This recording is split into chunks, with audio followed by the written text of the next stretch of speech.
네, 안녕하세요. 오늘은 그 로켓, 우리가 흔히 많이 보는 그 만화에서 많이 보는 로켓을 모델링을 할 생각입니다. 그래서 그 모델링의 그 이미지는 네, 보시는 바와 같이 귀여운 로켓 느낌을 모델링을 할 생각입니다. 모델링을 하고 향후에 텍스처도 작업도 하고 그다음에 이 로켓 같은 경우는 불이 뿜어지면서 뭐 연기가 난다거나 그런 효과까지도 할 예정이기 때문에 되도록이면 모델링을 잘 하셔서 잘 가지고 있으시면 좋겠습니다. 그리고 수업 시간에 최종적으로 다 완성하지 못하더라도 좋은 결과물 만드시는 게 좋을 것 같습니다. 저 이미지를 먼저 마야에 불러오는 방법에 대해서 부터 시작하겠습니다. 네, 그런데 지금 이 이미지가 보시면 사선으로 되어 있기 때문에 저는 이것을 이제 이미지를 먼저 똑바로 일자로 세워져 있는 형태로 일자로 이렇게 일자로 세워져 있는 형태로 먼저 포토샵에서 변형을 한 다음에 그 다음에 요것을 그 변형된 이미지를 마야에 불러가겠습니다. 근데 보통 포토샵도 마찬가지고 마야도 마찬가지지만 이렇게 마야에 불러오고자 하는 어떤 파일, 포토샵에 불러오고자 하는 어떤 파일 다 클릭 드래그해서 떼면은 이렇게 불러와지죠.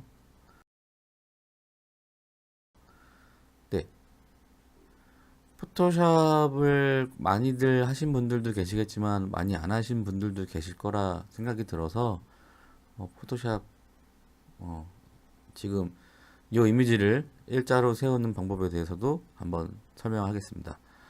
네, 이미지를 이렇게 불러오면 백그라운드 그 다음에 자물쇠 형태로 해가지고 레이어가 잠겨져 있는 것을 볼 수 있는데 우리가 지금 이제 이거를 컨트롤 T 해서 움직여야 되는데 컨트롤 T가 안 먹어요. 그 이유는 이 이미지가 레이어가 자물쇠로 잠겨져 있어서 먼저 이것을 푸는 방법에 대해서 먼저 진행하겠습니다. 아주 간단합니다. 여기 레이어에 있는 요거를 이미지를 더블 클릭 물어봅니다. 뉴 레이어로 끼는 거에 대해서 오케이. 자, 그러면 자물쇠가 없어지면서 이제 이 레이어를 움직일 수 있게 됩니다. 단축키 V를 눌러서 이네 선택하고 이미지를 한번 움직여 볼게요. 잘 움직이죠? 네, 이렇게 움직일 수가 있기 때문에 이제 컨트롤 T 해서 얘를 이제 보시면 제 커서가 따라가는 걸 잘 보세요. 네, 여기서는 크기를 줄이고 확대하는 걸 화살표가 되지만 조금 벗어나면 네, 이렇게 회전시킬 수 있는 트랜스폼 화살표로 바뀝니다. 네, 요때 Shift를 누르고 움직여 보시면 딱, 딱, 딱. 네, 근데 이게 이미지가 45도가 아니기 때문에 이렇게 되네요. 그러면 여기까지는 하고, 네, 이렇게 해야 되는데, 요게 지금 정확하게 45도로, 여기 일직선으로 90도로 섰느냐, 그걸 알 수가 없기 때문에, 여기 보시면 가이드가 있습니다. 이 가이드 라인을 이렇게 따와서 여기다 맞춰보고 Alt 키 누르고 네, 이렇게 가운데 1 버튼을 움직이면 확대를 시킬 수가 있죠. 네, 약간 일자가 아니네요. 다시 컨트롤 T 그리고 그러면 Shift를 누른 상태에서 이렇게 내리면 좌우로 움직이지 않고 내려와지기만 하죠. 좌우도 마찬가지입니다. Shift 누르고 움직이면 내가 커서를 위아래로 움직이더라도 좌우로만 움직이죠.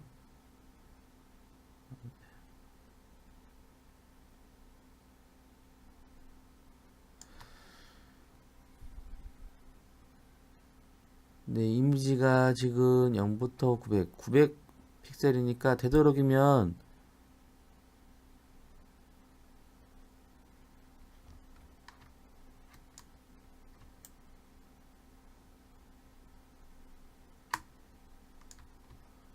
450 픽셀에 맞추는 게 좋을 것 같아요. 요걸 봐야 되는군요. 요걸 기준으로 하면 안 되고 요걸 기준으로 해야겠군요. 네, 네, 이게 맞겠군요. 이거는 나중에 차후에 뭐 그냥 참고만 하면서 네, 약간 우리가 좀 틀어야겠네요. 네, 요걸 기준으로 해서 하는 게 전체 쉐입을 만드는 데 있어서 네, 좋습니다. 네, 됐습니다. 그러면 요거를 컨트롤 시프트 S 네, 다시 JPG로 저장을 합니다. 덮어쓰기 하면 되겠죠? 네, 오케이. 그리고 요거는 컨트롤 W 누르면 물어봅니다. 이게 원본 파일이 있어야 되면 이거를 PSD 파일로 저장하면 되겠지만 굳이 이게 원본 파일이 필요가 없기 때문에 그냥 NO 하고 닫겠습니다. 네. 정면 카메라에다가 이미지를 불러오겠습니다. 자, 정면 카메라가 어디 있는지 한번 보겠습니다. 네, 레이아웃, 퍼스펙티브 레이아웃만 있는 거, 그 다음에 포뷰 레이아웃, 퍼스펙티브, 탑뷰, 프런트, 사이드. 네, 프런트가 정면 카메라겠죠? 네, 요 카메라에다가 이제 저 정면 이미지, 우주선 이미지를 불러오겠습니다. 프런트. 네, 간단하게 좀 확대해서 하겠습니다. 프런트 카메라의 속성에 이제 이미지를 불러오는 게 있는데 여기 안에 들어가서도 있지만 여기도 있습니다. 여기 커서를 갖다 대고 보고 있으면 이미지 플랜이라고 되어 있죠. 네, 요거를 눌러서 네, 아까 제가 지금 이렇게 바로 제가 저장한 지금 마야 CYR 소스 이미지 지금 요거 창 저희가 최초 첫 시간에 했던 세프레트를 하게 되면 예, 이러한 창들이 생기고 그 다음에 이제 이러한 창들이 다 역할이 있죠. 네, 그 중에서도 지금 방금 보시는 것처럼 지금 이미지 플레인에 들어갈 이미지를 내가 눌렀더니 바로 소스 이미지 창으로 바로 연결이 되어 있습니다. 제가 그래서 소스로 쓰려고 했던 이미지들을 저번 시간에 했던 다이스 소스 이미지 폴더에다가 넣어놨던 거고 네, 지금 이 전고는 다음 시간에 이제 한번 해볼 건데 네, 다음 시간에 한번 얘기하고요. 네, 그래서 이런 이미지들을 소스 이미지에다가 넣어놨더니 바로 소스 이미지 폴더로 해서 열린 겁니다. 이게 바로 세퍼레이트를 하는 이유입니다. 또한 나중에 텍스처 작업할 때도 세퍼레이트를 하는 이유가 반드시 중요한 이유가 나옵니다. 네, 여하튼 네, 요거죠. 요거를 불러올 겁니다. 그래서 요거를 오픈.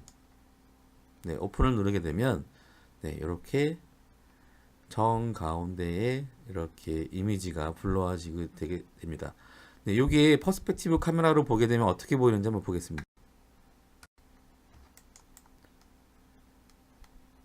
네, 이렇게 보입니다.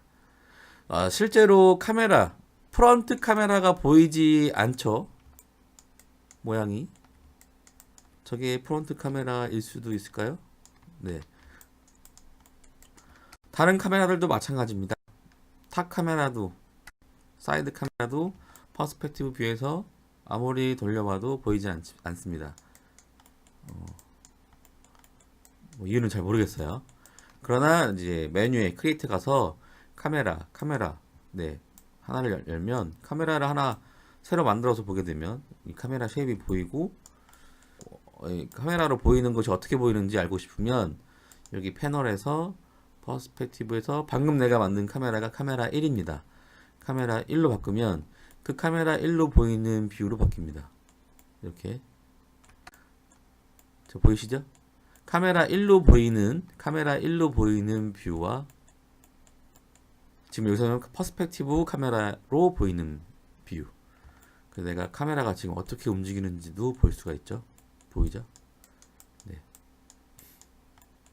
Alt 누르고 왼쪽 버튼 가운데 힐 버튼 누르고 상하좌우 움직이는 거 오른쪽 버튼 누르고 줌인 줌아웃. 네. 이게 자유자재로 돼야 됩니다. 네, 여하튼 네, 이렇습니다. 뭐 그런 차이가 있다는 거. 네.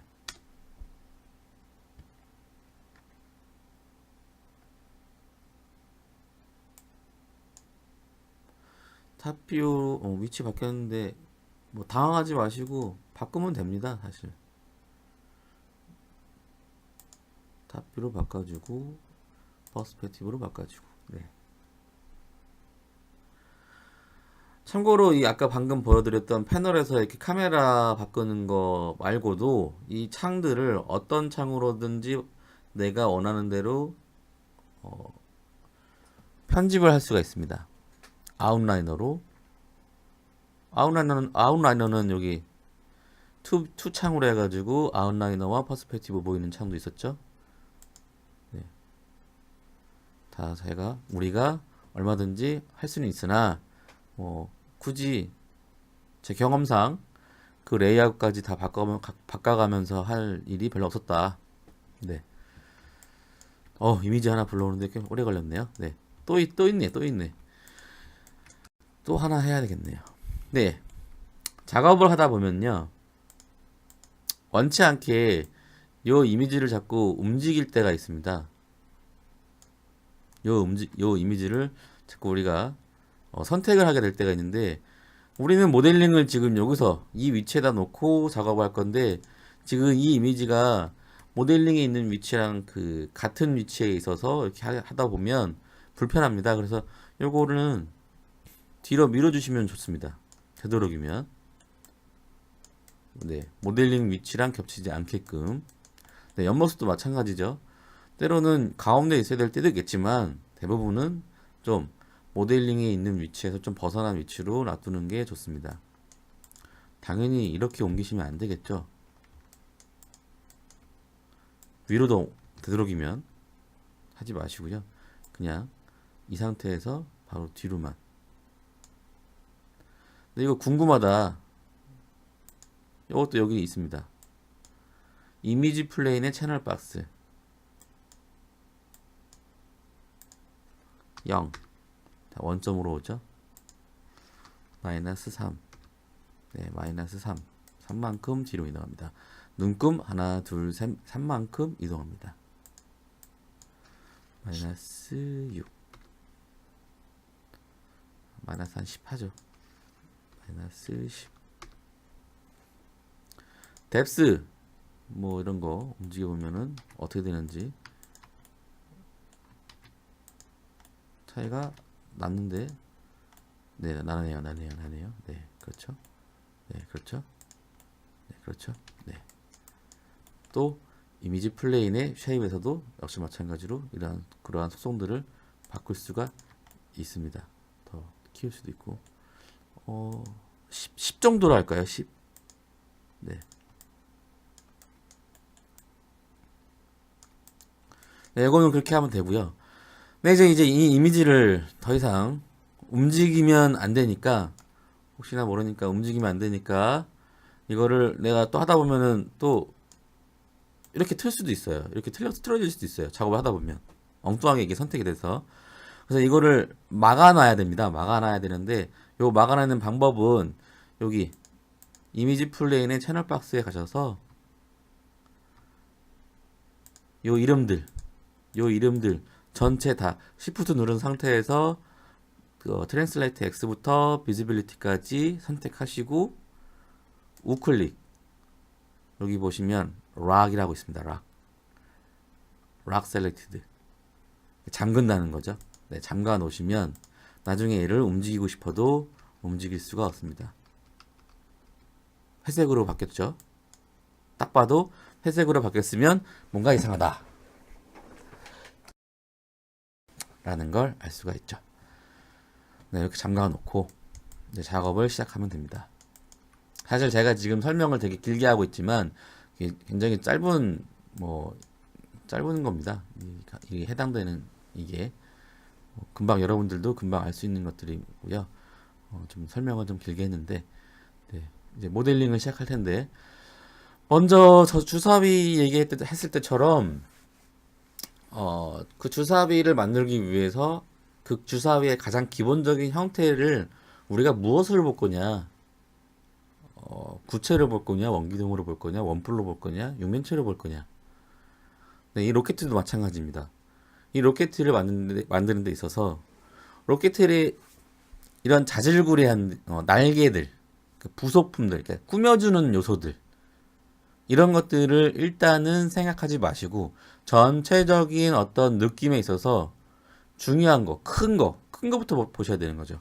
제가 그래서 여러분 학생들한테 꼭 모델링을 하는데 어떤 요령, 어떤 개념에 대해서 말씀을 드리면 그림 그리는 거랑 똑같습니다. 크게 그리고 점점 쪼개 나가면서 묘사하는 거죠. 크게 큰 면부터 색칠하고 점점 덩어리 만들면서 나중에 묘사하는 거죠. 네, 똑같습니다. 모델링도 마찬가지예요. 처음부터 이런 나사, 이런 것도 다 생각하면서 면을 다 쪼개놓고 모델링을 하지 않습니다. 모델링을 할 때 면이 처음부터 너무 많아도 모델링을 해 나가기 굉장히 힘들어집니다.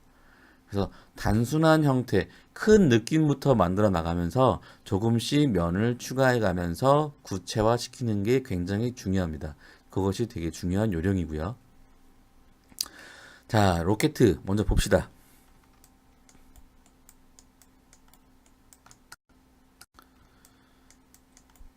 네. 어떤 형태인가요? 무엇으로 만들 수 있을까요?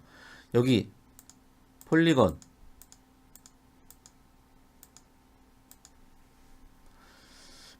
쉘브에 있는 폴리건에서 기본 속성, 기본 도형들이 있는데 이 기본 도형들 중에서 우리는 이것을 무엇으로 만들 수가 있을까요?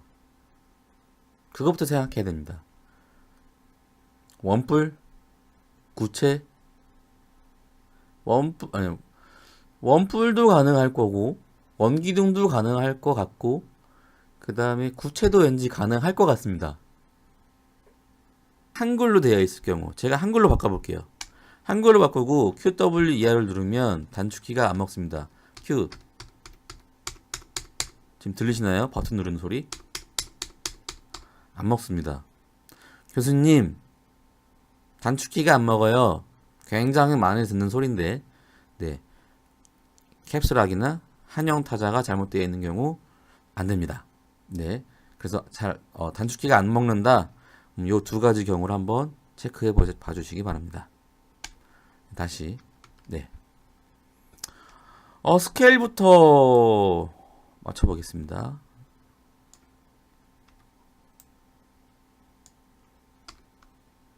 R 네 또 위아래로도 QWER 그 다음에 단축키가 또 뭐가 있었냐면 1, 2, 3, 4, 5, 6도 있었다고 그랬어요. 7까지. 근데 이제 지금처럼 쉐입이 보이는 경우 이렇게 회색 면이 보이는 경우가 바로 5인 상태입니다. 5. 근데 여기서 우리가 4를 누르게 되면 와이어만 보입니다. 우리가 모델링 하다 보면 이렇게 모델링이 내가 참고하고자 하는 이미지를 가릴 때가 있어요. 그럴 때는 당연히 5번인 상태로 놔두고 계속 모델링 하기가 너무 어렵겠죠. 4번 왔다 갔다 하시면 좋겠습니다. 마찬가지로 1번과 3번 누르면서 왔다 갔다 하시면 좋다고 말씀드렸어요. 1번은 각져 있는 형태, 각져 있는 폴리곤 상태, 그 다음에 3번을 누르게 되면 가상으로 스무스가 되어서 보이는 상태. 멘탈레이로 렌더를 걸게 되면 요 가상으로 스무스가 된 상태로도 요 상태로 렌더링이 돼서 보여진다고 그랬죠. 그래서 우리가 꼭 스무스가 안 하더라도 스무스 요 3번을 눌러 놓은 상태로만으로도 잘 부드러운 면으로 보인다고 한다면 굳이 스무스를 하지 않더라도 네, 3번만 눌러 놓고도 우리가 작업을 할 수가 있다. 물론 나중에 면이 너무 적어도 안 좋지만 면이 너무 많아도 안 좋다는 나중에 이 부분에 대해서 또 말씀드리겠습니다. 네, 이제 모델링을 하다 보면 퍼스펙티브 저번 시간 같은 경우에는 다이스 그러니까 주사위 같은 경우는 거의 퍼스펙티브 뷰에서만 보면서 작업을 했는데 이제 로켓 같은 경우 이제 본격적으로 이제 모델링을 하다 보면 퍼스펙티브 뷰에서만 모델링을 하는 게 약간 한계가 있다. 자, 왜 그런지 말씀을 드릴게요. 내가 이제 버텍스 모드로 바꿔서 지금 이 부분 이 부분을 내가 이렇게 버텍스를 선택을 하고 싶은데 보시는 바와 같이 뒷부분에 내가 원하지 않는 버텍스가 선택이 될 때가 있습니다. 왜? 우리가 이거를 정확하게 이 위치에서 요거 일자로 되어 있는 상태, 저 뒷부분까지 일자로 되어 있는 상태로 선택을 하게 되면 문제가 안 되는데, 이게 작업을 하다 보면 이런 식으로 돼서 이런 식으로 선택이 될 때가 있어요. 선택이 통과가 되는 경우.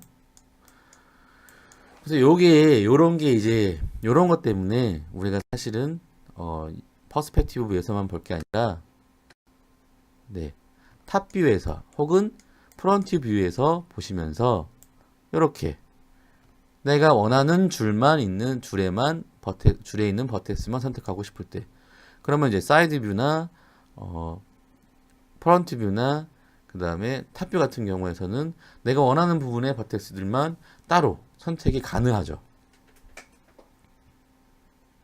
그래서 이 포뷰가 있는 겁니다. 이제 3D로 우리가 그림을 그릴 때, 그래서 네, 요 한 줄을 선택을 했고요.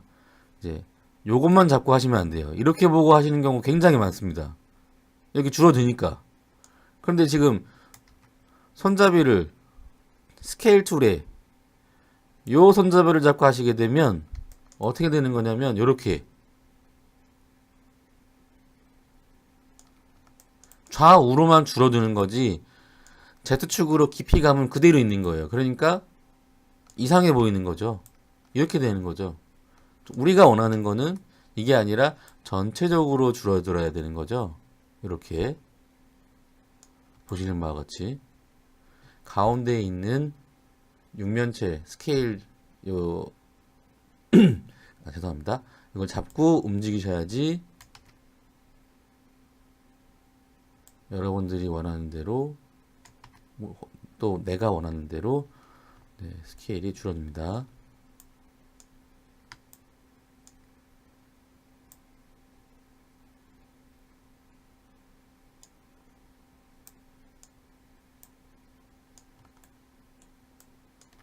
네, 이렇게 이럴 때는 창이 작으면 스페이스바를 눌러서 탑뷰를 크게 키운 다음에 가운데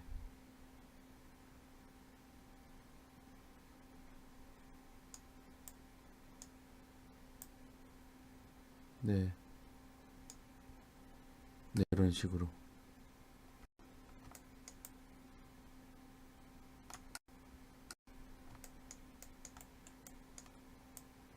nek 봐도 원줄 같은 느낌이 이상하게 많이 들어갔네요.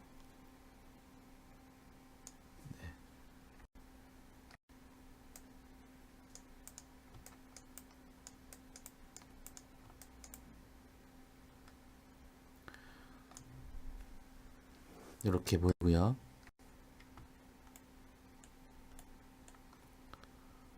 네, 다시 우클릭 버텍스 모드로 바꿔서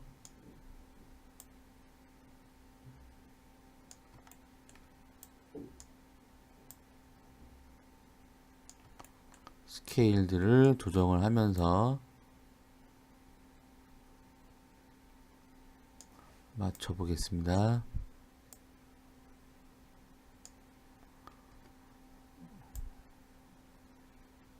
요거 같은 경우는 육면체 스케일 이걸 잡고 움직이셔야지 여러분들이 원하는 대로 또 내가 원하는 대로 네, 스케일이 줄어듭니다.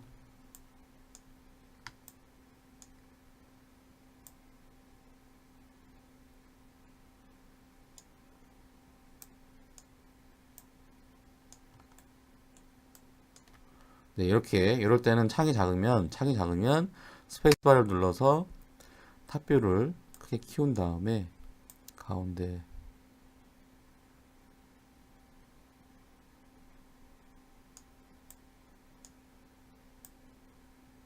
네, 네 이런 식으로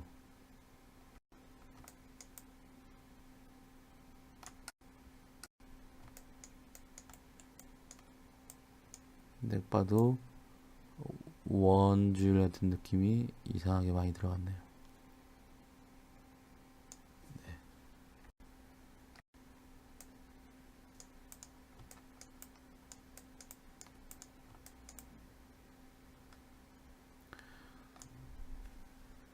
이렇게 보이고요.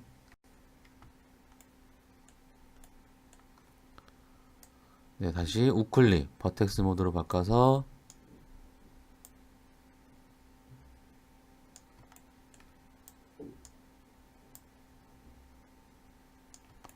스케일들을 조정을 하면서 맞춰 보겠습니다.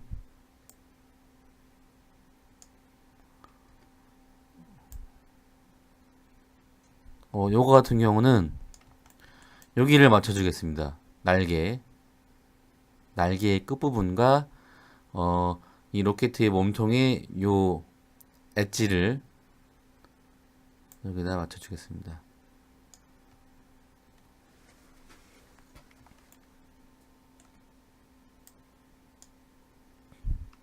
WER R.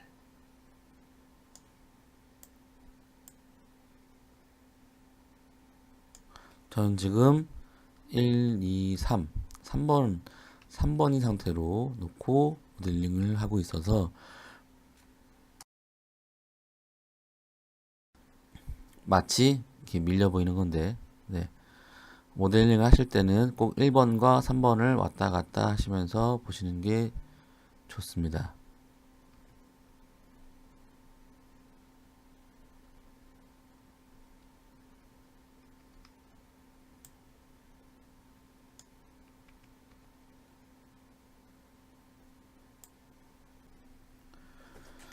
네, 이번에는 날개를 만들어 보도록 하겠습니다. 제가 처음에 날개를 만들려고 했던 거는 얘를 이렇게 이 몸통을 돌려서 페이스 모드로 하고 이 부분을 그리고 이 부분들에서 면을 선택해서 익스트루드해서 날개를 만들려고 했었는데 디폼에 있는 넌리니어 기능을 활용해서 이 날개의 모양을 만들도록 하겠습니다. 네, 육면체를 먼저 만들고요.